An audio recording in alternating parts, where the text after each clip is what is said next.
Welcome to Hotline TV, everybody. I'm John Mercurio. And I'm Amy Walter. It has been a long 3 weeks or months, actually, since this whole stimulus thing has started.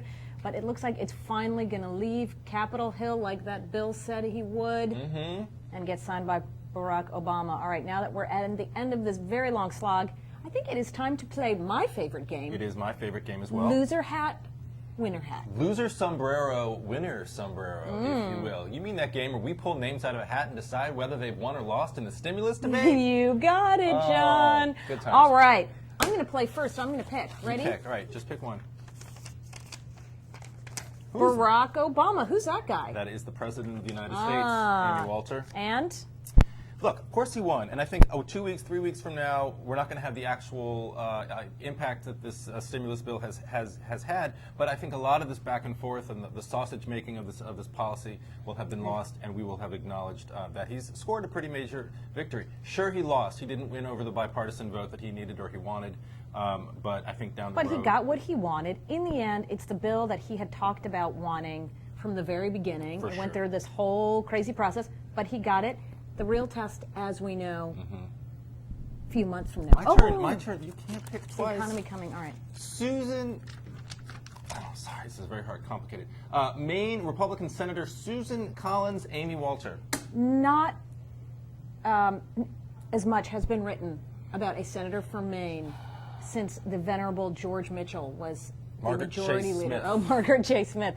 Wow. Susan Collins went from, and I've even written this, so I'll admit it, from sort of the stepsister to a more popular Olympia Snow, right? Now, Olympia Snow's in her shadow. Literally yesterday, you couldn't even find Olympia Snow. She was like hiding behind the other members. So Susan Collins establishing herself as the new go-to gal, as it were. We were watching very closely these three senators, the only three when Judd Gregg leaves, the only three Republicans from the Northeast at this point now serving in the U.S. Senate. I mean, them along with sort of Ben Nelson, I think, decided the fate of this bill. Maybe J. Bonnie Newman will be able to overshadow. She'll become the new it girl. All right, Unclear. next one. All right. You.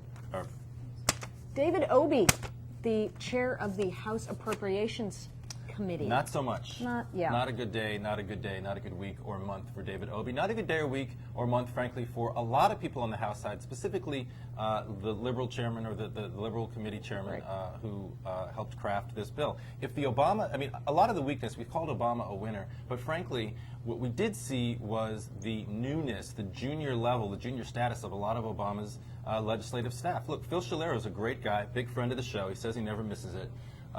Even this past couple of weeks when he's been really busy. Yeah, he's been busy, but he's gone. But it shows that these people are basically allowed the committee chairman, including Obey, to write the bill, and that was probably in the end a mistake. Well, and what moderates in the House are saying is, let us do this next time. In fact, you don't even have to go and put your muscle down here. We can do it. Let us have more say in this process. The bottom line is this is one of the toughest bills possible because it goes through the Appropriations Committee. I don't care who the appropriating is at the head of the Appropriations Committee, Democrat, Republican, new or old. These guys love putting pork into any bill that comes before them. Now that that's done, we may see a very different process. And we should have seen it coming. Look, it was the first major spending bill after 8 years of a Republican White House. Of course, we're going to see major spending bills. Nancy Pelosi, same deal. A lot of people in her own party upset with her, feeling like she should have been taking Barack Obama's side more than, say, David Obey's side. But a lot of people in the White House also very upset with her for having sort of mismanaged. And a lot of people in the Senate alienated by what looked like sort of a dysfunctional relationship between the Senate Democratic leadership and Pelosi. That's right. All right. We move on. Arlen Specter. Interesting. Senator from Pennsylvania. You know, like Collins, I think he comes out as a decisive figure in this, but he has a re-election campaign. Maine is very different from Pennsylvania. That's a re-election with a possible challenge on the right from a conservative. He narrowly beat Pat Toomey 6 years ago or 5 years ago. And he is sort of uniquely positioned to, once he gets through a primary, if he does, he then faces a strong Democratic challenge. I don't think that he has a case to make. It's one of those lose-lose situations. He makes Republicans unhappy, and then I don't know, Democrats in the state give them much credit. They are much bluer than they were 4 years ago, and they just say, let's just elect a Democrat, get it over with. No more drama. My favorite and your congressman. favorite new member of Congress, Joseph Cowell. Joe Cowell. This House bill, this vote in the House is not going to be one-sided. There will, in fact, be a bipartisan level of support for the stimulus bill, and it will include Republican Congressman Joe Cowell from New Orleans. Now, here's the question. Yes. Does Barack Obama come down and campaign with him? In fact, if I'm Joe Cowell, I would say, come on down. Of course you want Barack Obama exactly who he that wants district. in that district.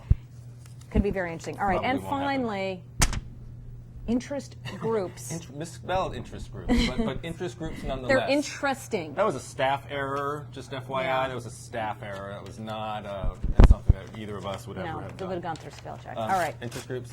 So we have seen DCCC, NRCC, AFSCME, Move On, all these groups coming in to try to influence this vote.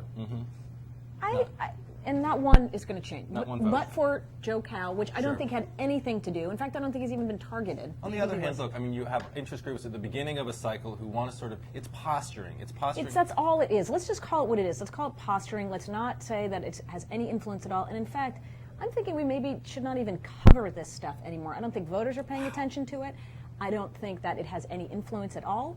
And let's just let them do that for their own membership, for their own posturing. It's not making a difference. Those are fighting words. I said it. Those are fighting words, and that's all the names in the hat for this week. Until next time, I'm John Mercurio. And happy birthday, Abraham Lincoln. Oh, and I'm Amy Walter. Thanks for watching. We should have had stove. Okay, you know what? We're going to fire the people who did the show. Where's our stove pot?